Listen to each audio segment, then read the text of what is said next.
नमस्कार बच्चों, कैसे हैं आप लोग। तो आज आपके लिए वन शॉट सीरीज में हम लोग लेके आए हैं छोटा चैप्टर इलास्टिसिटी नाम का, या प्रॉपर्टीज ऑफ सॉलिड जिसके नाम से इसको जाना जाता है। छोटा चैप्टर है और मार्क्स गिविंग चैप्टर है, ध्यान से देखिएगा। चालू करते हैं।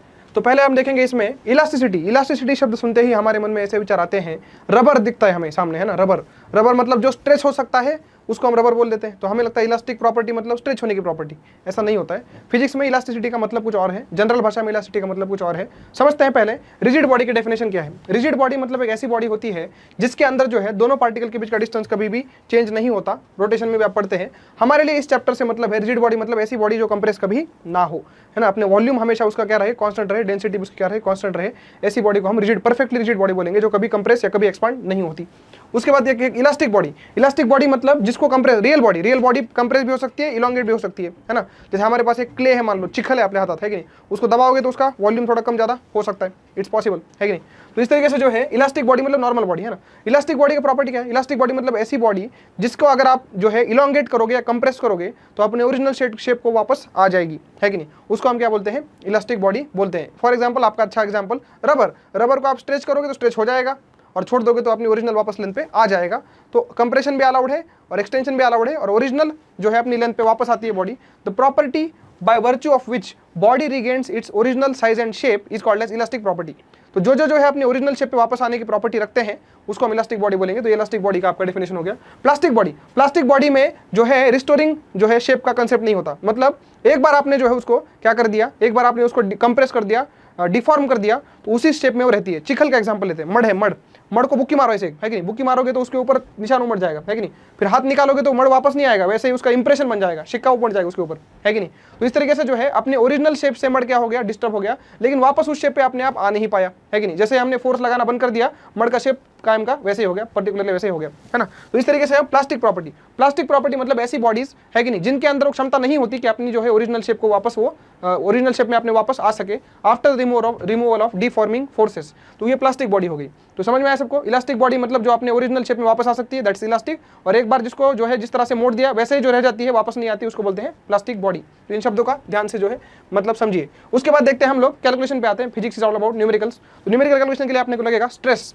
स्ट्रेस क्या है सर। स्ट्रेस को डिफाइन किया गया फोर्स अपॉन एरिया, है ना। सिंपल भाषा में बोलूं तो stress is force upon area. Force upon area तो प्रेशर भी होता है, बिल्कुल सही है, प्रेशर जैसा ही है ना। इसका यूनिट क्या होगा, इसका यूनिट होगा पास्कल। पास्कल मतलब यू आर रास्कल नहीं, पास्कल का मतलब होता है न्यूटन पर मीटर स्क्वायर, है कि नहीं। वो उसका प्रेशर का यूनिट है सर। प्रेशर ही फोर्स है भाई, प्रेशर ही स्ट्रेस है कि नहीं। तो जो वैसा ही है कुछ। Internal restoring forces upon area of cross section. अब ये क्या बकवास है, ध्यान सुनना। मान लो अपने पास जो एक वायर है, ये ले ले वायर। वायर को जो है आपने फोर्स लगा दिया, वायर को आपने फोर्स लगा दिया। देखिए इस वायर को जो है दोनों तरफ आप इसको खींच रहे वायर को, तो वायर की लेंथ क्या हो जाएगी, बढ़ जाएगी। एक्सरसाइज करते हो आप लोग इस तरह से जो है क्या बोलते हैं आप लोग को, वायर खींचने की आदत होगी, है कि नहीं। वायर को आपने एक्सटेंड कर लिया यहाँ पे, तो लेंथ इसकी थोड़ी सी बढ़ गई, मान लो इस तरीके से। अब ये जो वायर है वो रेस्ट पे है। वायर क्या है, रेस्ट पे है। मतलब बॉडी के अंदर जो है कुछ फोर्सेस है जो इस फोर्स को बैलेंस कर रहे हैं। ये जो एफ है इसके रिस्पॉन्स में बॉडी के अंदर एक फोर्स बना होगा एफ, और यहाँ पर भी एक बॉडी के अंदर फोर्स बना होगा एफ। इसलिए वायर क्या है, रेस्ट पे है। इंटरनल फोर्सेस बॉडी के अंदर डेवलप हो गए in response to the external deforming forces. अंदर बॉडी के फोर्सेस जो है जनरेट हो गए। वो अंदर जो फोर्सेस जनरेट हुए हैं, फोर्स अपॉन एरिया कर दोगे, एरिया ये जिस पे फोर्स लग रहा है, तो उसको क्या बोलते हैं हम लोग, स्ट्रेस बोलते हैं। लेकिन मजे की बात ये है कि अंदर जो फोर्सेस होते हैं वो तो इक्वल एंड अपोजिट है बाहर वाले एक्सटर्नल फोर्स के बराबर, है कि नहीं। तो स्ट्रेस का सिंपल फॉर्मूला अगर बॉडी रेस्ट पे है तो क्या है, external force upon area. External force मतलब उसको इस चैप्टर में बोला जाएगा डिफॉर्मिंग फोर्सेस। डिफॉर्मेशन मतलब बॉडी का शेप चेंज करने वाले फोर्सेस। तो फोर्स अपॉन एरिया ये आपको सिंपल स्ट्रेस का डेफिनेशन होता है। But ultimately stress is upon depending upon internal forces. But rest पे बॉडी जब आ जाएगी तो इंटरनल फोर्स बॉडी के अंदर जो डेवलप होंगे वही बॉडी के एक्सटर्नल फोर्स के बराबर हो जाएंगे। तो external force upon area, internal force upon area, दोनों का मतलब सेम है। Stress is about force upon area, बात खत्म, है ना। इसका यूनिट जो है पास्कल है। उसके बाद देखिए तो यहाँ पे मैं लिख चुका हूँ एफ एक्सटर्नल अपॉन एरिया, और ये टेंसर क्वांटिटी है। टेंसर मतलब टेंशन आ गया भाई। टेंसर क्वांटिटी का मतलब होता है स्केलर भी है, वेक्टर भी है, दोनों का बीच वाला है। बीच वाला समझते हो आप लोग, है कि नहीं। तो इस तरीके से जो है टेंसर क्वांटिटी है, ये अपने लिए स्केलर की तरह ट्रीट कर सकते हैं। ज्यादा टेंसर का डिस्कशन सिलेबस में नहीं है अपने। उसके बाद देखिए टेंसाइल स्ट्रेस के बारे में बात करता हूं मैं। तो ऐसा स्ट्रेस मतलब फोर्स लग रहा है, इलॉन्गेशन हो रहा है ना। ऐसा स्ट्रेस जो बॉडी की लेंथ बढ़ाए उसको हम बोलते हैं टेंसाइल स्ट्रेस। टेंसाइल का मतलब होता है लेंथ बढ़ाना, है कि नहीं। उसके बाद कंप्रेसिव स्ट्रेस, है ना। कंप्रेसिव में क्या होगा, आप नाम से समझ सकते हो, लेंथ कम हो रही है कि नहीं। टेंसाइल मतलब बॉडी को खींच के जो है फैला देना, और कंप्रेस मतलब बॉडी को दबा देना, है कि नहीं, लेंथ कम करना उसकी। कंप्रेसिव स्ट्रेस, है ना, इसको डिक्रीज इन लेंथ होती है इसमें। उसके बाद क्या बोला गया, वॉल्यूम स्ट्रेस, है कि नहीं। वॉल्यूम स्ट्रेस मतलब आप समझ सकते हो ऐसा स्ट्रेस लगाइए, इस तरह से फोर्स लगाइए कि बॉडी का लेंथ क्या, वॉल्यूम ही पिचक जाए, है कि नहीं, वॉल्यूम ही कम हो जाए, that is called as volumetric stress. तो वॉल्यूमेट्रिक स्ट्रेस मतलब आप देख सकते हो एक बॉडी है इस तरीके की, ये कहाँ देखने को मिलता है आपको, मान लो एक सबमरीन है, सुना होगा आपने, सबमरीन समुद्र के बहुत नीचे अंदर चली जाती है, समुद्र के नीचे बहुत डीप में जाओगे तो वहाँ पे प्रेशर बहुत ज्यादा होता है, सबमरीन पिचक जाती है ना, फोर्सेस ने जो है नीचे का जो प्रेशर है समुद्र ने, उसने सबमरीन को क्या कर दिया, पिचका दिया, that is called as volumetric stress, इस तरीके से। उसके बाद एक छोटा सा होता है जो यहाँ पे जो है ठीक से छपा नहीं है, इसको आप ध्यान से समझिएगा, ये आपका जो है टेंजेंशियल स्ट्रेस है, क्या है बेटा ये, क्या हो गया इसको, हाँ ये देखो टेंजेंशियल स्ट्रेस। टेंजेंशियल स्ट्रेस में क्या होता है, शियर स्ट्रेस जो होता है, ये एक स्ट्रेस देखा टेंसाइल स्ट्रेस, वो लेंथ बढ़ाता है, वॉल्यूमेट्रिक स्ट्रेस वॉल्यूम बढ़ाता है कि नहीं। अब जो है हम देखते हैं शियर स्ट्रेस और टेंजेंशियल स्ट्रेस जिसको बोलते हैं, ये शेप चेंज करता है, ना वॉल्यूम चेंज करता है ना लेंथ, शेप मतलब टिल्ट कर देगा बॉडी को। ध्यान से देखिए, बॉडी इस तरह से रखी हुई थी, मान लो क्यूब है, खपट है, जो भी है, क्यूब रखा हुआ है, उसके ऊपर वाले सरफेस पे आपने क्या लगा दिया, फोर्स लगा दिया, तो ये क्यूब ऐसा टिल्ट हो जाएगा, टेढ़ा हो जाएगा थोड़ा सा, तो मतलब इसका ना लेंथ चेंज हुआ ना वॉल्यूम चेंज हुआ, बस इसका शेप चेंज हो गया, ऐसे खड़ा था क्यूब, ऐसे थोड़ा सा यहाँ पे टिल्ट हुआ, दिखता है आपको, यहाँ पे टिल्ट हो गया, थोड़ा सा खिसक गया थोड़ा साइड में, है कि नहीं, खिसक मतलब डिस्प्लेसमेंट नहीं हुआ, बॉटम वाला सरफेस रेस्ट पे है, यहाँ पर भी रेस्ट पे, थोड़ा सा ये खिसक गया, इसको बोलते हैं आपका शेप चेंज होना, है कि नहीं। तो इसको जो है शियर स्ट्रेस या टेंजेंशियल स्ट्रेस की भाषा में हम लोग डिफाइन कर सकते हैं। तो इस तरह के 3 स्ट्रेस हमने देखे। इसके बाद आगे देखिए, इसके बाद जो है हम लोग आगे के स्लाइड पे जाते हैं, जस्ट अ मिनट, हाँ तो यहाँ पे देखिए हम लोग स्ट्रेन की बात करते हैं ना, स्ट्रेस वाला हमने थोड़ा बहुत देख लिया, अब हम बात करेंगे स्ट्रेन की। अरे स्ट्रेस स्ट्रेन क्या लगा रखा है, पहले तो स्ट्रेस मतलब force upon area, it's like pressure only. Strain मतलब effect of the stress is called as strain.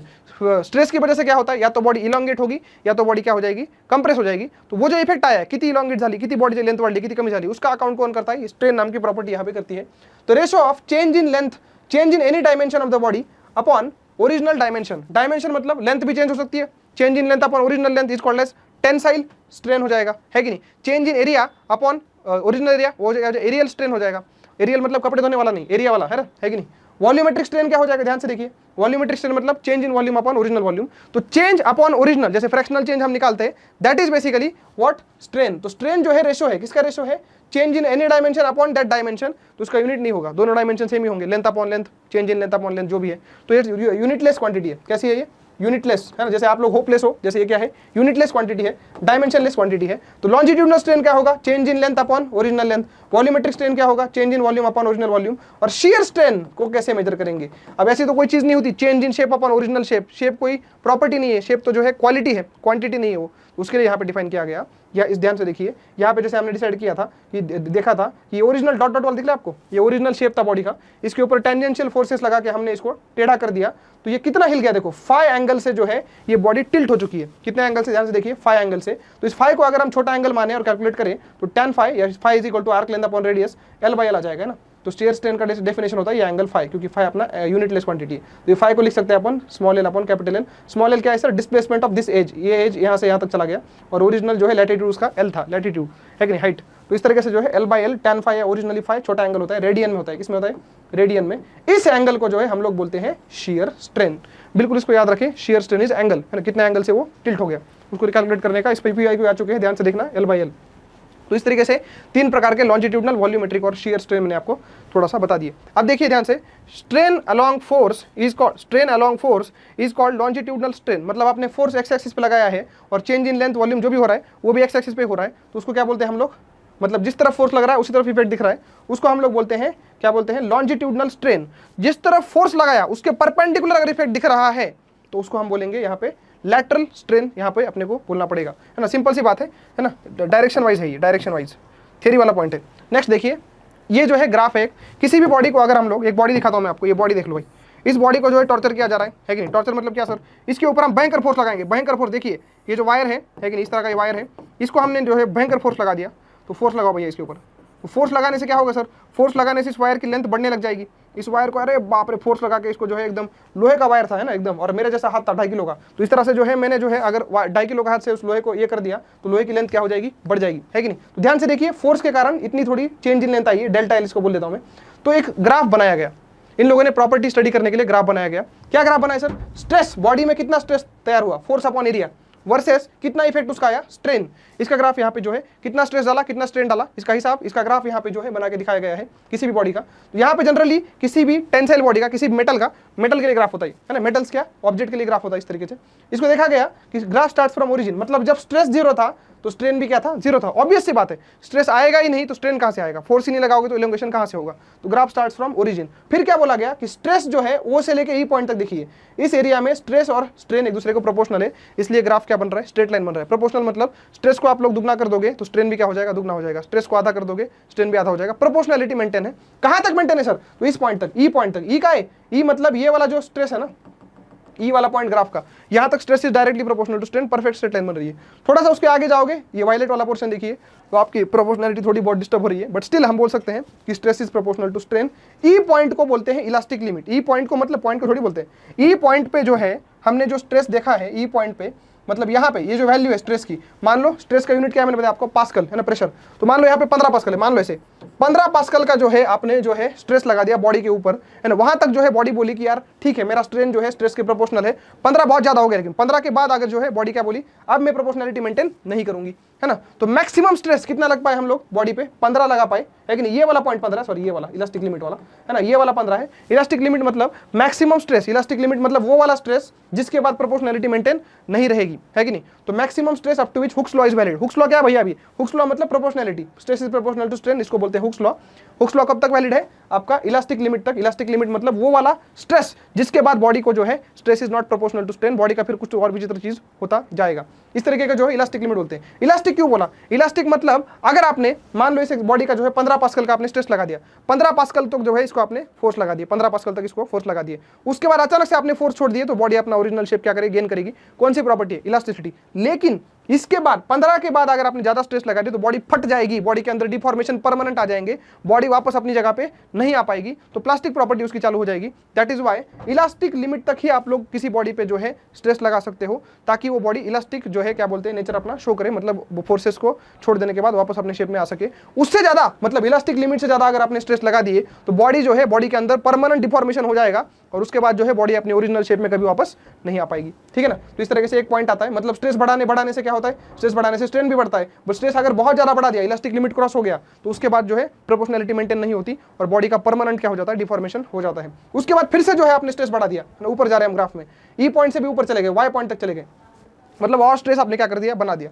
अब येलो वाला पोर्शन देखिए ग्राफ का, ई से लेके वाई तक, ई से लेके वाई तक आप क्या हो रहा है महसूस कर सकते हैं। ई से लेके वाई तक क्या हो रहा है, ध्यान से देखिए। ई से लेके वाई तक जो है आप जो है राइट में जा रहे हैं, ई से वाई जा रहा मतलब राइट जाना, मतलब आपका स्ट्रेन बढ़ रहा है और ऊपर भी जा रहा है, स्ट्रेस बढ़ रहा है, मतलब आपने लिमिट क्रॉस कर दी भैया। लिमिट क्रॉस करके जो है फोर्स लगा दिया, है ना, बॉडी के अंदर तबाही मच गई, बॉडी जो है अपनी प्रॉपर्टीज खो रही है कि नहीं। फिर भी क्या हो रहा है, आपका जो है स्ट्रेन बढ़ रहा है, स्ट्रेस बढ़ रहा है वाई पॉइंट तक। वाई पॉइंट को क्या बोला गया, beyond E no recovery of shape, वो तो बता दिया मैं आपको। ई पॉइंट के बियॉन्ड जो है प्लास्टिक प्रॉपर्टी शो करती है बॉडी, है कि नहीं। यील्ड पॉइंट, वाई को क्या बोला गया, यील्ड पॉइंट। यहां तक आप पहुंच गए या वाई पॉइंट तक पहुंच गए, वाई पॉइंट तक जो है इतना स्ट्रेस लगा दिया आपने, है ना।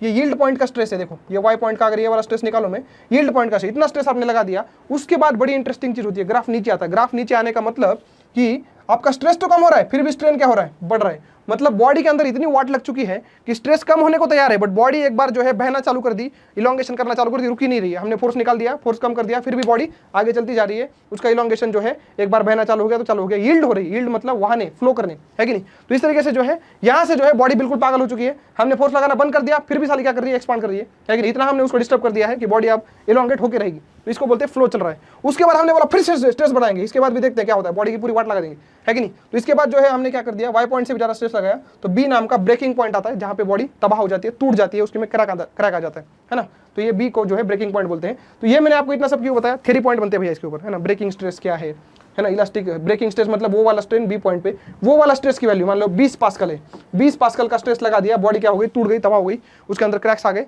टूट गई बॉडी, तो उसको बोलते हैं ब्रेकिंग स्ट्रेस। इस तरीके से थ्री वाले पॉइंट जो है यहाँ पे ग्राफ में किसको क्या बोलते हैं, ये सब जो है नोट करना है आपको। काम की चीज यही है कि इलास्टिक लिमिट तक स्ट्रेस किसके प्रोपोर्शनल होता है, स्ट्रेन के। उसके बाद फिर प्लास्टिक प्रॉपर्टी शो करना चालू हो जाता है।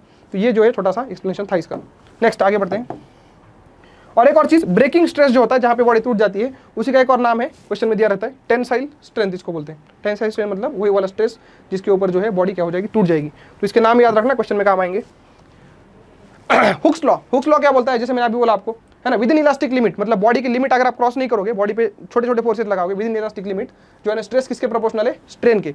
तो अगर प्रोपोर्शनलिटी उड़ानी है तो stress is equal to some constant into strain. ये जो कांस्टेंट है प्रॉपर्टी ऑफ द बॉडी के ऊपर, मटेरियल के ऊपर डिपेंड करता है, हर बॉडी का कांस्टेंट अलग आएगा। इस कांस्टेंट का नाम होता है, this constant is called as modulus of elasticity, है ना। इलास्टिसिटी मेजर करने का वो तरीका है ना। मॉडुलस मतलब मैग्नीट्यूड, मैग्नीट्यूड किस प्रॉपर्टी का, इलास्टिसिटी। इलास्टिसिटी मतलब स्ट्रेच होना नहीं, इलास्टिसिटी मतलब वो प्रॉपर्टी बॉडी की जिसके कारण बॉडी क्या करती है, अपना ओरिजिनल शेप वापस लाती है, अगर उसको जो है हमने क्या कर दिया, एक्सटेंड कर दिया है तो, है कि नहीं, वो प्रॉपर्टी बॉडी के अंदर, उसका मेजरमेंट कौन करता है, तो मॉडुलस ऑफ इलास्टिसिटी, है कि नहीं, मॉडुलस ऑफ इलास्टिसिटी उसका मेजरमेंट करता है। तो stress is proportional to strain, stress by strain का जो रेशो होगा उसको हम लोग बोल देंगे मॉडुलस ऑफ इलास्टिसिटी। अब स्ट्रेस अलग अलग प्रकार के होते हैं, एक स्ट्रेस होता है लेंथ बढ़ाने वाला, एक वॉल्यूम चेंज करने वाला, एक शेप चेंज करने वाला। तो वाई के भी, वाई मतलब इस कांस्टेंट के भी क्या आएंगे, बेसिकली 2-3 टाइप्स आएंगे।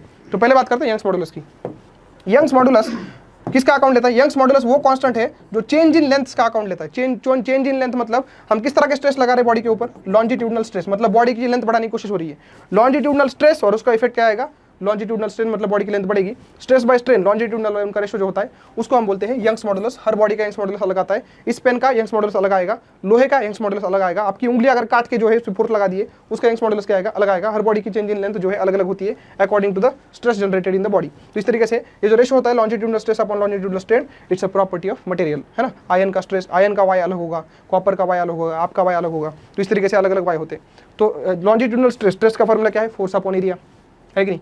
Longitudinal strain delta L by L, तो फॉर्मूला क्या आ गया, F L upon delta L into A. तो ये फोर्स का फॉर्मूला आ गया। यहां से काफी इंपॉर्टेंट फॉर्मूला, सारे question 90% question of this chapter are linked with this formula. Delta L is equal to F L upon A Y. What is delta L sir, change in length, है ना। एक rod था, मान लो, देखो ये rod है, ये रॉड है भाई, इसको यहाँ पे फिक्स कर रखा है, इसको आपने फोर्स लगा दिए, इस रॉड पे ऊपर आपने फोर्स लगा दिए, तो देखिए ये फोर्स आपने लगा दिया, तो फोर्स का इफेक्ट क्या आता है, इस रॉड की लेंथ क्या हो जाती है, बढ़ जाती है। तो मान लो इस रॉड की लेंथ थोड़ी सी बढ़ गया, थोड़ी मतलब कितनी यार, थोड़ी मतलब डेल्टा एल। ओरिजिनल लेंथ इसकी एल थी, उसमें एक्स्ट्रा लेंथ कितनी बड़ी, तो डेल्टा एल लेंथ जो है एक्स्ट्रा बड़ी है। Increase in length, increment in length, extension जिसको बोलते हैं, तो वो डेल्टा एल निकालने का फॉर्मूला है delta L is equal to F L upon A Y. F मतलब जो फोर्स उसको डेल्टा एल को ला रहा है, एफ ओरिजिनल लेंथ उसकी कितनी थी, एल थी, अब एल प्लस डेल्टा एल हो चुकी है, ओरिजिनल लेंथ आनी है यहाँ पे, F into L upon area of cross section A, और वाई जो उस मटेरियल की प्रॉपर्टी है। तो F L upon A Y ये आपका यहाँ पे क्या बोलते हैं, फॉर्मूला बन जाता है एक्सटेंशन निकालने का। न्यूमेरिकल करते चालू करते खेल। क्वेश्चन क्या बोल रहा है, देखो इस तरह का डायग्राम है आपके सामने।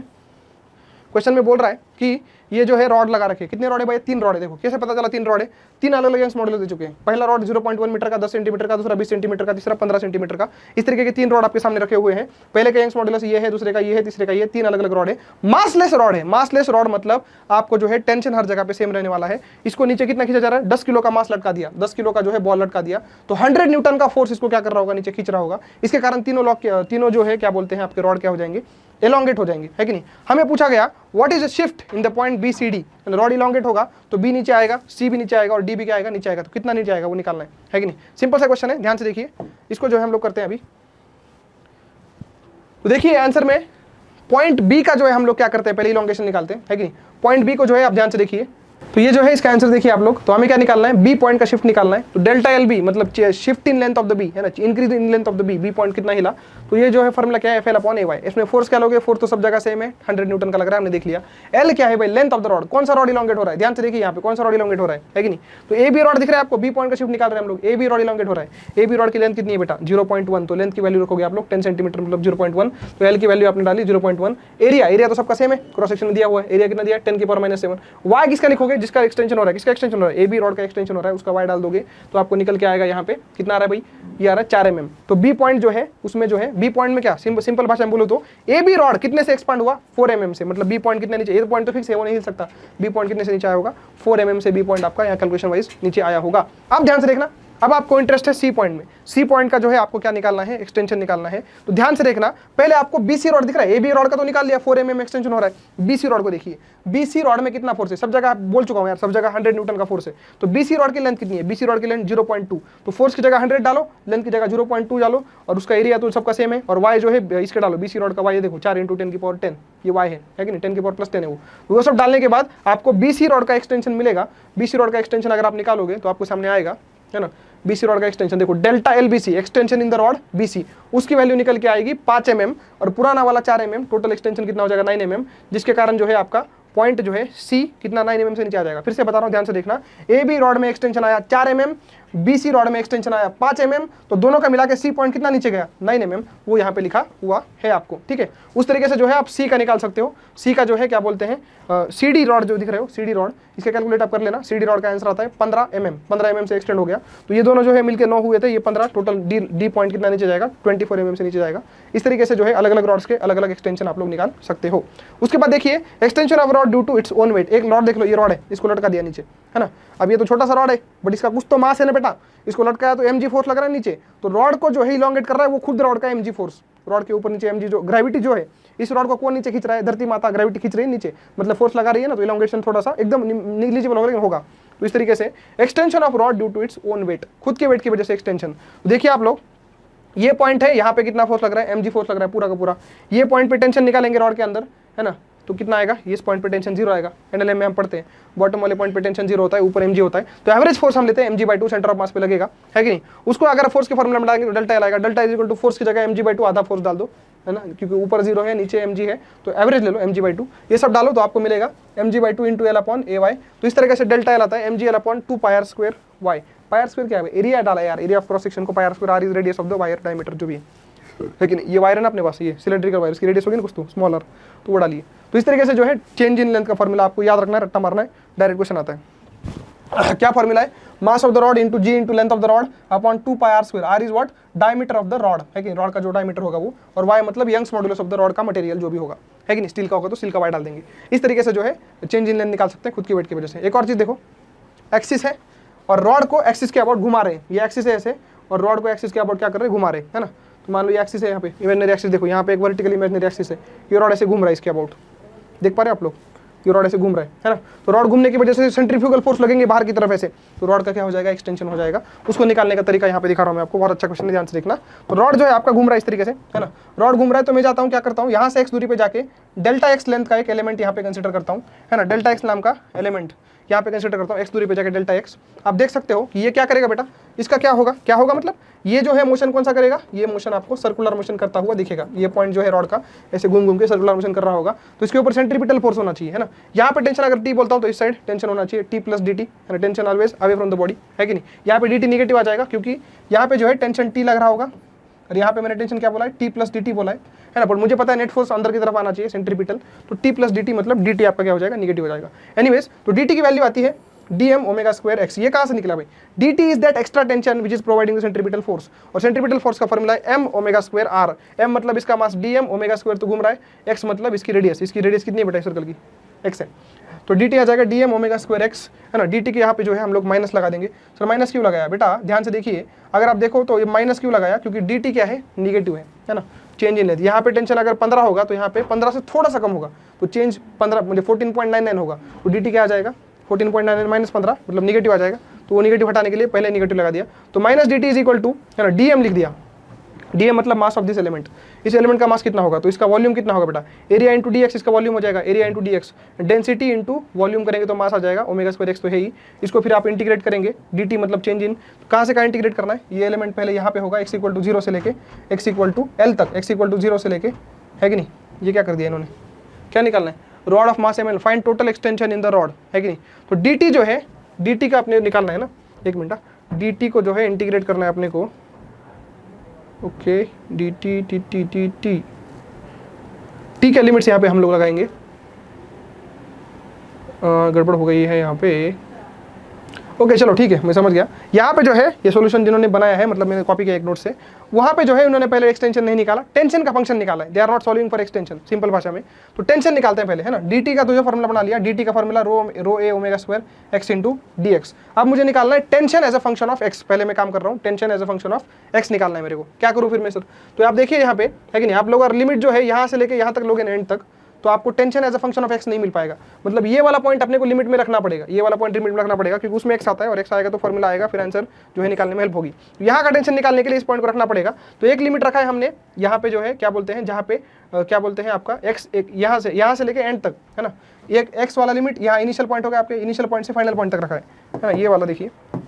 यहाँ पे अपने को इंटरेस्ट है, यहाँ पे टेंशन का फॉर्मूला निकालना है, और यहाँ का टेंशन मुझे पता है 0 होगा, है कि नहीं, यहाँ का टेंशन 0 होगा। यहाँ पे टेंशन जो है, जैसे रॉड वाले केस में देखा था, रॉड वाले केस में यहाँ पे टेंशन था ना, यहाँ पे mg था, लटक रहा था रॉड, और नीचे वाले में 0 था, वैसे यहाँ पे टेंशन क्या होगा आपका 0 होगा। तो यहाँ पे टेंशन अगर 0 होगा तो इन दोनों के बीच में अपन लिमिट लगाते हैं। तो इसका वैल्यू कितना है x, तो एक लिमिट लगा दिया x, और यहाँ पे जो लेंथ जो है l है, तो इस पॉइंट के लिए जो है l, x से लेके l तक, यहाँ से लेके यहाँ तक हम लोग लिमिट लगाएंगे, है कि नहीं। और यहाँ का टेंशन कितना है बेटा, है ना, यहाँ का टेंशन को हम t बोलेंगे, वही निकालना है। और यहाँ का टेंशन 0 है, इसलिए यहाँ पे जब x की वैल्यू l आई तो टेंशन कितना आ गया, एंड में 0 आ गया। इसको हम सॉल्व करेंगे तो अपने पास ये फॉर्मूला निकल के यहाँ पे आ जाएगा टेंशन का। ये क्या निकाला सर आपने, tension as a function of x निकाला। पहला काम तो ये किया, ये तो रोटेशन का सवाल हो गया, tension as a function of x निकाल दिया। अलग अलग पॉइंट पे टेंशन क्या होगा, अलग अलग होगा। इस फॉर्मूला से टेंशन को जो है डिफाइन हम कर सकते हैं। तो अलग अलग जगह पे टेंशन। अब क्या करना है सर, अब मुझे बताइए सर कि यहाँ पे इस छोटे से पार्ट में एक्सटेंशन कितना आया, है ना। इस छोटे से पार्ट का एक्सटेंशन निकालने के लिए इस छोटे से पार्ट पे फोर्स कितना लगा वो निकालना था, इसलिए पहले टेंशन निकालनी है किसी भी दूरी x पे, है कि नहीं। तो टेंशन निकाल लिया। अब जो है इसमें जो है डेल्टा एल कितना आया होगा, तो डेल्टा एल का फॉर्मूला क्या है, F L upon A Y. Force कितना लग रहा है बेटा इस जगह पे, टेंशन, मतलब ये देखो बड़ा वाला फोर्स टेंशन, इंटू लेंथ कितनी है एल, इस छोटे से पार्ट की लेंथ है D X, F L upon A Y. ये सब डालो यहाँ पे, इंटीग्रेशन बड़ा सा बनेगा। ये डेल्टा एल आया, मतलब change in length in Chhotu element. इस छोटू एलिमेंट की लेंथ कितने से बड़ी, ये यहाँ पे आपने निकाल लिया, है कि नहीं। उसके बाद आप क्या करोगे, छोटू एलिमेंट की जो भी लेंथ बड़ी है उसको इंटीग्रेट करोगे तो सारे एलिमेंट्स की, मतलब पूरे रॉड की लेंथ यहाँ पे टोटल कितनी बड़ी वो निकल के आ जाएगा। इसको आप इंटीग्रेट करना 0 से l तक, है कि नहीं, क्योंकि रॉड एलिमेंट जो है यहाँ से यहाँ तक पूरा रॉड अपने कवर करना है। तो चेंज इन लेंथ को इंटीग्रेट करेंगे तो ये आंसर निकल के आएगा। बड़ा बढ़िया क्वेश्चन है ना। इस तरह से आप इसको करो। अगर आपको जो है क्वेश्चन ज़्यादा समझ नहीं आया, वन शॉट है, मैं ज़्यादा टाइम नहीं दे सकता, क्वेश्चन समझ नहीं आया तो आप पर्सनली आके मुझसे पूछ सकते हो। अदरवाइज ये फॉर्मूला आप याद रख लेना, है ना। इस तरह से रोटेटिंग रॉड में टोटल डेल्टा एल कितना आता है, ठीक है ना। बल्क मॉडुलस, बल्क मॉडुलस क्या है देखिए, बल्क मॉडुलस मतलब बल्क मतलब वॉल्यूम से डील कर रहे हैं हम लोग। बल्क मतलब हम किससे डील कर रहे हैं, वॉल्यूम। तो volumetric stress upon volumetric strain, ये आपका क्या हो जाएगा, बल्क मॉडुलस हो जाएगा, है कि नहीं। तो स्ट्रेस का यूनिट क्या होता है, पास्कल, स्ट्रेन का कोई यूनिट नहीं होता, इसका यूनिट भी क्या हो जाएगा, पास्कल ही हो जाएगा। स्ट्रेस ही है बेसिकली। तो बल्क मॉडुलस का फॉर्मूला है excess pressure delta P upon delta V by V. Excess pressure मैंने आपको बोला था, है ना, कि भाई स्ट्रेस मतलब ही प्रेशर होता है। तो वॉल्यूमेट्रिक स्ट्रेस मतलब एक्स्ट्रा प्रेशर, ओरिजिनल प्रेशर नहीं, एक्सेस प्रेशर जिसके कारण जो है बॉडी पिचकी है या एक्सपांड हुई है। Excess pressure upon delta V by V. Minus क्यों आ रहा है सर, माइनस लिए कि अगर प्रेशर बढ़ेगा तो वॉल्यूम घटेगा, वॉल्यूम बढ़ेगा तो प्रेशर घटेगा। तो दोनों में से एक बढ़ेगा एक घटेगा, एक पॉजिटिव आएगा नेगेटिव आएगा। ये प्रॉपर्टी पॉजिटिव होनी चाहिए, इसलिए पहले से जो है मैंने नेगेटिव लगा रखा है। तो minus delta P upon delta V by V, इस तरीके से जो है बल्क मॉडुलस का फॉर्मूला, इसको याद रख लेना, minus delta P upon delta V by V. काफी काम का ये फॉर्मूला है कि नहीं।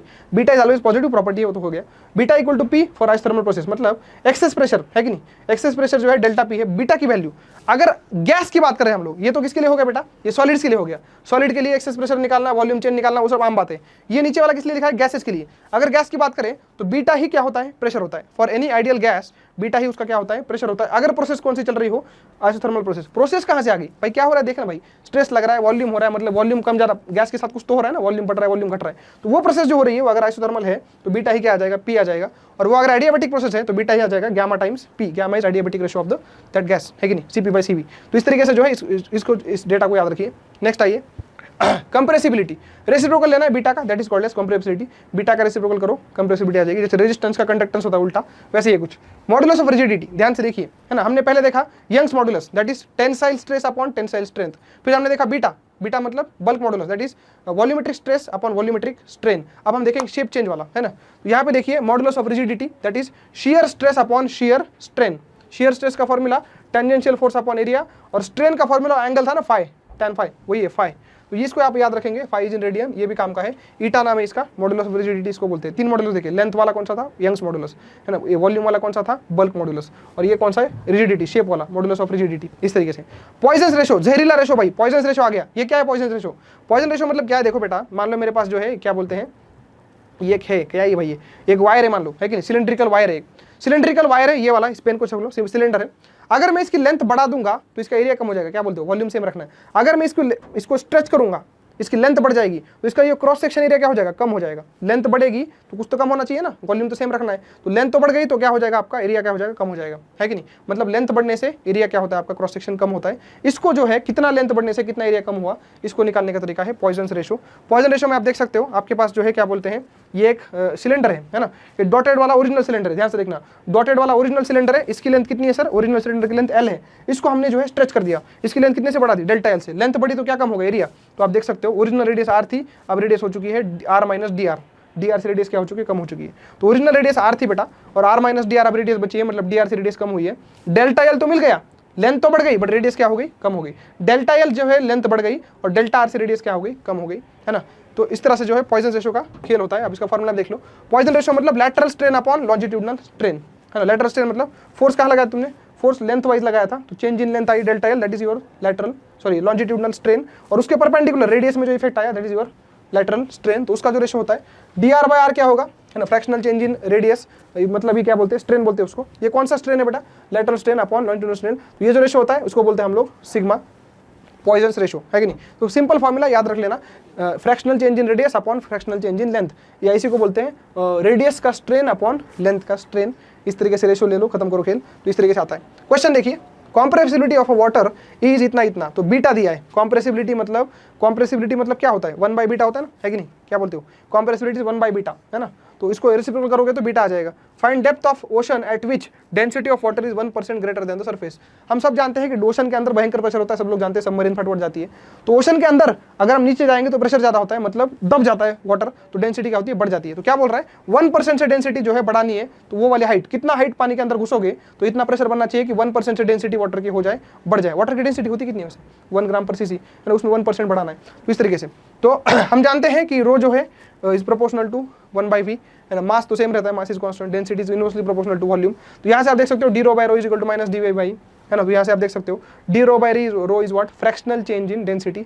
1% का परसेंटेज चेंज है, मतलब फ्रैक्शनल चेंज होगा 0.01 minus of dv by vv। dv by v को क्या लिख सकते हो, डेल्टा p अपॉन बीटा, है कि नहीं। अभी मैंने बताया था beta is equal to delta P upon delta V by V, है ना। उस फॉर्मूले से डी वी बाई वी को लिख सकते हैं, फ्रैक्शनल चेंज इन वॉल्यूम को लिख सकते हैं access pressure upon beta. Beta कहाँ से लोगे, ये देखा, कॉम्प्रेसिबिलिटी का रेसिप्रोकल ले लो तो आपको क्या मिल जाएगा, बीटा मिल जाएगा। तो बीटा ऊपर आ जाएगा ये कॉम्प्रेसिबिलिटी के साथ। तो इस तरीके से जो है ये बन जाएगा, है ना। डेल्टा पी मतलब एक्सेस प्रेशर, पानी के अंदर कितना प्रेशर होता है, एच रो जी।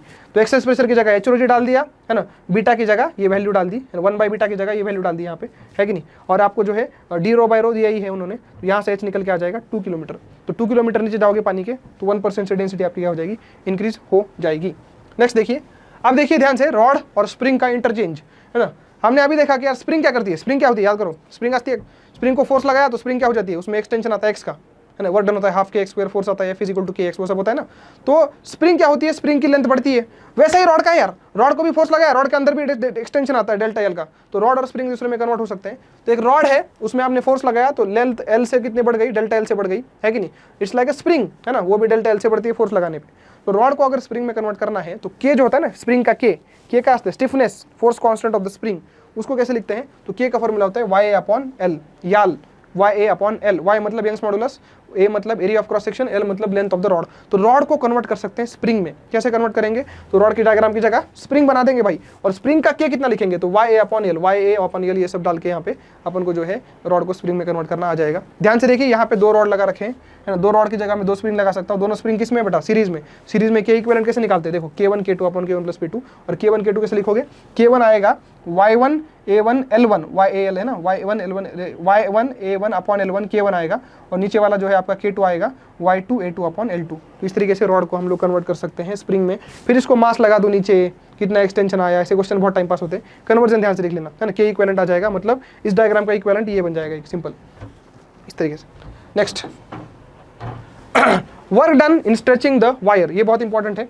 वायर को हम स्ट्रेच करते हैं, जैसे स्प्रिंग को स्ट्रेच करते हैं, वर्क डन कितना होता है, हाफ के एक्स स्क्वायर। वायर को भी स्ट्रेच करेंगे तो वर्क डन कितना होगा, हाफ के, वायर का के यहाँ पे निकाला था हाफ के एक्स स्क्वायर, के की जगह क्या डाल दो, YA अपॉन एल, अभी के निकाला था। इसको सॉल्व करो तो आपको पोटेंशियल एनर्जी आ जाएगी। पोटेंशियल एनर्जी मतलब वर्क डन बेसिकली, है ना। कितना वर्क डन हुआ स्प्रिंग को स्ट्रेच करने में, वायर को स्ट्रेच करने में, वो वर्क डन ही वायर के अंदर पोटेंशियल एनर्जी के फॉर्म में स्टोर होता है। तो ये फॉर्मूला आ गया, हाफ इंटू के इंटू एक्स स्क्वायर, वही है ना। अब देखिए इसको आप रीअरेंज करोगे ठीक से तो आपको ये फॉर्मूला देखने को मिलेगा, half into stress into strain into original volume of the rod, है ना। थोड़ा रीअरेंज करोगे दिखेगा। इससे मुझे समझ में आया कि अगर वॉल्यूम का टर्म इधर लेता हूं तो पोटेंशियल एनर्जी अपन ओरिजिनल वॉल्यूम, इसको बोलते हैं energy density in the stretched wire. फिर से बता रहा हूं, जब हम किसी वायर को स्ट्रेच करते हैं तो उसके ऊपर वर्डन करते हैं, वर्डन उसके अंदर घुस जाता है in the form of potential energy. तो स्ट्रेच्ड वायर के अंदर एनर्जी होती है, हमने जो डाली है वर्डन के माध्यम से। स्ट्रेच्ड रॉड के अंदर क्या होती है, एनर्जी डेंसिटी होती है। तो energy density per unit volume, है ना, energy in the rod per unit volume is called as energy density. उसका फॉर्मूला है half into stress into strain. बड़ा सिंपल सा फॉर्मूला, इसको याद रखना। फिर से बता रहा हूं, एक रॉड है, उसको स्ट्रेच कर दिया, स्ट्रेच किया तो वर्डन किया तो उसके अंदर क्या घुस गई, पोटेंशियल एनर्जी घुस गई। Potential energy in the rod present per unit volume is called as energy density, और उसका फॉर्मूला है half into stress into strain. काम का फॉर्मूला याद रखना, वरना ऐसे करना पड़ेगा, half into stress into strain, ये जो है एनर्जी डेंसिटी का फॉर्मूला है। उसके बाद देखिए within elastic limit stress is proportional to strain, it's called as Hooke's law, पता नहीं क्यों लिखा है। एनर्जी डेंसिटी जो है area under the stress strain curve होता है, बिल्कुल याद रखना। स्ट्रेस स्ट्रेन कर्व था ना वो ऐसे ऐसे, पहले प्रोपोर्शनलिटी लिमिट, फिर Y, rupture point, break point, वो स्ट्रेस स्ट्रेन कर्व जो था उसका अगर आप एरिया निकालोगे तो वही आपका आएगा एनर्जी डेंसिटी, इसको भी याद रख सकते हैं, है कि नहीं। बट किस में एरिया आएगा वो, इस वाले इलास्टिक लिमिट के अंदर, क्योंकि स्ट्रेट लाइन बनती है ना, तो एरिया आता है half into Y into X, तो half into stress into strain, है ना। Young's modulus is slope of stress strain curve, तो वो जो स्ट्रेस स्ट्रेन कर्व था, स्ट्रेस अपॉन स्ट्रेन था, स्ट्रेट लाइन का ग्राफ का जो स्लोप आता है, स्ट्रेस स्ट्रेन कर्व के बारे में दो चीजें लिखी है। स्ट्रेस स्ट्रेन ग्राफ जो होता है उसका एरिया निकालोगे तो आएगा एनर्जी डेंसिटी, उसका जो है स्लोप निकालोगे विद इन इलास्टिक लिमिट, मतलब ई पॉइंट तक ऐसे स्ट्रेट लाइन बनती है, तो उसका स्लोप निकालोगे तो आएगा यंग्स मॉडुलस, इसको याद रख सकते हैं। नेक्स्ट पॉइंट पे आते हैं, थर्मल स्ट्रेस, है ना। ये क्या है भैया, रॉड जो है दो दीवार के बीच में से लटका के रखा है, और हीट जो है इसको, मतलब गर्मी के दिन आ गए, मान लो विंटर में रखा था रॉड, गर्मी के दिन आए, तो इस रॉड की इच्छा होगी कि यार गर्मी के दिन आए हैं तो मेरे में थर्मल एक्सपांशन होगा, टेम्परेचर बढ़ा तो लेंथ भी बढ़नी चाहिए, बट इसकी लेंथ बढ़नी नहीं दी जा रही है, इन्होंने पकड़ रखा है सपोर्ट ने इसको। तो जब भी किसी रॉड को लटका के रखा जाता है, टेम्परेचर बढ़ाने पे रॉड की लेंथ बढ़ना चाहती है बट बढ़ नहीं सकती क्योंकि उसको बांध के रखा है, तो उसके अंदर स्ट्रेस तैयार होता है। क्या तैयार होता है, स्ट्रेस। मतलब रॉड पहले चुपचाप रखा था, उसमें अंदर कोई कंप्रेशन नहीं था, बट टेम्परेचर बढ़ने की वजह से रॉड की लेंथ ज्यादा होनी चाहिए थी, बट रॉड की लेंथ उतनी रखी गई है, इसका मतलब रॉड को ऐसा लगेगा कि वो कंप्रेस्ड है, रॉड को ऐसा लगेगा क्या है वो कंप्रेस्ड है, तो टेम्परेचर की वजह से इस तरह से आता है। तो delta L is equal to L alpha delta T आता है। डेल्टा एल मतलब change in length of the rod, है ना, टेम्परेचर की वजह से कितना आना चाहिए था, रॉड चाहता था कि चेंज इन लेंथ आए, किसकी वजह से, टेम्परेचर की वजह से। उसका फॉर्मूला क्या है, एल अल्फा डेल्टा टी है, थर्मल फिजिक्स में हम लोग पढ़ते हैं, थर्मल एक्सपांशन में। रॉड टेम्परेचर चेंज की वजह से एक्स्ट्रा एक्सपांड होना चाहता था, डेल्टा एल मतलब L alpha delta T, but उसको डेल्टा एल से एक्सटेंड नहीं होने दिया गया, मतलब ऐसे मान सकते हैं कि उसके अंदर डेल्टा एल का ऑलरेडी कंप्रेशन डाला गया है या है। तो इस तरीके से स्ट्रेन का फॉर्मूला आता है alpha into delta L by L, क्या होता है, स्ट्रेन होता है ना, तो डेल्टा एल बाई एल। ये फॉर्मूला कहाँ से लाए सर, ये वाला हीट ट्रांसफर का फॉर्मूला है ना, थर्मल एक्सपांशन का, तो ये इधर लेके आओ, स्ट्रेन का फॉर्मूला बनेगा अल्फा इंटू डेल्टा टी, तो थर्मल स्ट्रेस आएगा वाई इंटू स्ट्रेन, क्योंकि स्ट्रेस का फॉर्मूला होता है यंग्स मॉडुलस इंटू स्ट्रेन, तो Young's modulus Y into strain का फॉर्मूला अल्फा डेल्टा टी, तो थर्मल स्ट्रेस का फॉर्मूला याद रखिए Y alpha delta T. Body के अंदर थर्मल स्ट्रेस, टेम्परेचर के बढ़ने की वजह से बॉडी के अंदर थर्मल स्ट्रेस तैयार होते हैं, उसका फॉर्मूला है Y alpha delta T. y is what, y is called as Young's modulus of the body, alpha is coefficient of thermal expansion, delta T is कितने से टेम्परेचर इंक्रीज किया है, change in temperature naught temperature, तो alpha delta T thermal stress का formula है। Generally heating weakens elastic properties, heat करने से जो है इलास्टिक प्रॉपर्टीज खत्म होती है, हीट करने से बॉडी लिक्विड की तरह बन जाती है ना, जैसे आइस को हीट करते हो तो पानी बनता है, तो heating tends the solid to convert into liquid, तो हीटिंग करने से इलास्टिक प्रॉपर्टीज क्या होती है, घटती है, वाई भी घटता है, बीटा भी घटता है, सब कुछ घटता है। वाई मतलब यंग्स मॉडुलस को थोड़ा सा जो है इंप्योरिटी वगैरह मटेरियल के अंदर डाल के बढ़ा सकते हैं, दैट्स इट सिंपल पॉइंट। उसके बाद देखिए सिंपल सा टेंसाइल स्ट्रेस, शियर स्ट्रेस, ये देख रहे हैं आप लोग, सिलेंडर है, सिलेंडर रेस्ट पे है, दोनों तरफ सिलेंडर के फोर्स लग रहा है, इधर भी एफ लग रहा है, इधर भी एफ लग रहा है, सिलेंडर का क्रॉस सेक्शन एरिया ए है, अंदर उन्होंने एक एरिया ड्रॉ किया है, ये पीला वाला है ना, वो थीटा एंगल पे जो है टेढ़ा उसका नॉर्मल ऐसे है, तो इस तरह से एरिया डिफाइन किया है। इस अंदर वाले एरिया के ऊपर आपको टेंजेंशियल स्ट्रेस निकालना है और शियर स्ट्रेस निकालना है। टेंजेंशियल स्ट्रेस मतलब जो उसके एरिया के परपेंडिकुलर हो, और शियर मतलब एरिया के पैरेलल हो। ध्यान से देखिए आप लोग, बिल्कुल अच्छा क्वेश्चन है, ध्यान से देखिए, ये अंदर वाला जो एरिया है ना, ये वाला जो एरिया है लाल वाला, ये इसका एरिया दिया हमें क्रॉस सेक्शन का ए, तो अंदर वाला ज्यादा नहीं लग रहा आपको, थोड़ा सा वो थोड़ा ज्यादा है, तो वो कितना हो जाएगा, ए कॉस थीटा नहीं है ना, इसका कंपोनेंट ये आएगा, मतलब ये तो ज्यादा होगा ना इससे, है कि नहीं, तो इसका एरिया कितना आ जाएगा, ए सेक थीटा आ जाएगा, A by cos theta is basically A sec theta, है ना, तो ये एरिया ज्यादा है, आप देख सकते हो टेढ़ा है कि नहीं, ये ओरिजिनल एरिया था, टेढ़ा वाला एरिया हो जाएगा ए सेक थीटा, और इसके परपेंडिकुलर ये फोर्स एफ लग रहा होगा यहाँ पे ऐसे, है ना, फोर्स कौन सा लेना है, परपेंडिकुलर, तो एफ कॉस थीटा लगेगा। तो टेंसाइल स्ट्रेस में आता है परपेंडिकुलर फोर्स, है ना, एरिया के परपेंडिकुलर कौन सा फोर्स है, एफ तो ऐसे लग रहा है, पूरे रॉड पे लग रहा है, तो एरिया के परपेंडिकुलर आ जाएगा F cos theta upon area की वैल्यू ए नहीं है, ये तो ये वाला एरिया, ये टेढ़ा वाला area A sec theta, solve करो, ये आएगा F cos square theta upon A, tensile stress का फॉर्मूला बन गया। अब बात करते हैं क्या बोलते हैं, shear stress, tangential force, F cos theta इकडे गेला, इकडे असेल एफ साइन थीटा, तो F sine theta upon area डालोगे, एरिया मतलब टोटल वाला, तो एफ ये आएगा फॉर्मूला, निकाल के देख लेना, है ना, कॉस ऊपर बेस 2 ले लो टाइम पास। तो इस तरीके से जो है शियर स्ट्रेस और टेंसाइल स्ट्रेस इसे निकालते हैं। काफी इंपॉर्टेंट ये जो है डिस्कशन है, इसको याद रखना बेटा, ये काफी इंपॉर्टेंट है ना। उसके बाद जो है रिलेशन बिटवीन वाई बीटा और ए, पाई का है यंग्स मॉडुलस, बीटा मतलब बल्क मॉडुलस, ईटा मतलब मॉडुलस ऑफ रिजिडिटी, इनके बीच में रिलेशनशिप्स है ना, बीटा की वैल्यू वाई के फॉर्म में, और पॉइजन रेशो सिग्मा, यहाँ पे पॉइजन रेशो है कि सिग्मा, और यहाँ पे ईटा की वैल्यू क्या है, Y upon 2 1 plus sigma, Poisson ratio के फॉर्म में। अब एक और रिलेशन है इसमें, कहाँ गया वो, तीसरा ये रिलेशन है beta equal to Y eta upon 9 eta minus 3 Y, ये रिलेशन इंपॉर्टेंट है क्योंकि इसमें पॉइजन रेशो नहीं है। ये रिलेशन किसके बीच में है, this relation is purely in between Y beta और ईटा, है ना, इनके बीच में रिलेशन है, इसमें पॉइजन रेशो नहीं है, ये काफी इंपॉर्टेंट, इस पे क्वेश्चन आ चुका है। अब एक क्वेश्चन देखिए, एक और देखिए क्वेश्चन यहाँ पे जो टॉपर उठाया हमने टॉपर से, है कि नहीं। Rubber cord catapult has cross section area of 25 mm square. तो कैटापोल्ट मतलब क्या होता है भैया, कैटापोल्ट शब्द सुनने को मिलेगा। रबर से रबर, रबर ऐसे हम हाथ में पकड़ते हैं, ऐसे करके उसको मारते हैं, कभी खेला बचपन में, तो रबर का क्वेश्चन है, ध्यान से देखिए। Rubber cord catapult has cross section area, area दिया है 25 mm स्क्वायर, है कि नहीं। And initial length of rubber, initial length दी है 10 centimetre, it is stretched to 5 centimetre and then released to projectile mass of 5 gram, है ना। तो मतलब रबर के अंदर एक मास पकड़ रखा है 5 ग्राम का, उसको ऐसे खींच के छोड़ दिया तो उड़ेगा वो मास, उसकी स्पीड निकालनी है। तो ध्यान से देखिए, एनर्जी कंजर्वेशन करना और कुछ नहीं करना। अरे क्या हो गया भाई, हाँ दत्तेरी, हाँ एनर्जी कंजर्वेशन हम लोग करते हैं इसमें। तो ध्यान से देखिए, हाफ mv स्क्वायर, ये जो है मास की एनर्जी आ जाएगी, मास तो दिया है क्वेश्चन में, है ना, is equal to half YA/L, क्या है वो, k है, k, half k square. Rubber को हम स्प्रिंग की तरह ट्रीट कर रहे हैं बेटा, रबर को हम लोग स्प्रिंग की तरह ट्रीट कर रहे हैं, तो ये आपका हाफ k और ये डेल्टा L है ना, half k x square basically, है कि नहीं, half k x square. Half k तो दिया है YA/L से k निकाल लोगे, y दिया है क्वेश्चन में, एरिया दिया, L दिया, सब कुछ दिया है ना। डेल्टा L मतलब एक्सटेंशन 5 सेंटीमीटर का था, तो इस तरह से half mv square equal to half a delta L upon 2L ऐसे कर देना, ये सब इसका आंसर आ जाएगा आपको 250 मीटर पर सेकंड। ये क्वेश्चन क्यों करवाया सर आपने, इसीलिए बेटा कि कैटापोल्ट शब्द आपके लिए नया है। कैटापोल्ट मतलब रबर रास्ते का ही नस्ते, रबर इज लाइक वायर, ऐसे रबर था एक, उसकी लेंथ दी थी, उसके अंदर जो है डेल्टा एल का क्या आएगा, एक्सटेंशन आएगा, है ना। तो इसकी जो है एनर्जी कितनी लिखेगी, हाफ के मतलब YA/L, ये हाफ के, और x स्क्वायर मतलब डेल्टा एल का स्क्वायर, यही है सब यार। वो देखो ये वाला इज इक्वल टू क्या करना है आपको, हाफ mv स्क्वायर एनर्जी में कन्वर्ट हो जाएगा जब वो बॉल प्रोजेक्टाइल हो जाएगा। बॉल मतलब 5 ग्राम का जो भी टुकड़ा उसके अंदर फंसा रखा था आपने। तो इस तरीके से जो है energy, kinetic energy is equal to potential energy से आप इसको सॉल्व कर सकते हो। जेईई मेंस में 2 बार आ चुका है, बच्चे बहुत डाउट पूछते हैं, इसलिए मैंने इसको पहले ही डाल दिया यहाँ पे, ठीक है। तो इस तरीके से इस क्वेश्चन को आपको हैंडल करना था। नेक्स्ट आगे बढ़ते हैं, आगे क्या पढ़ना है, मेरे ख्याल से खत्म हो गया, ठीक है। Thank you very much. छोटा चैप्टर था, बहुत फास्ट भगाया मैंने इसको, क्योंकि छोटा सा है, इसलिए जो है इसको आप ध्यान से प्रिपेयर करिए। फॉर्मूला बेस है ना, इसमें जो है कैटापोल्ट वाला क्वेश्चन, ये वाले रिलेशन, छोटे छोटे फॉर्मूले ये सब याद रखिए। Thank you.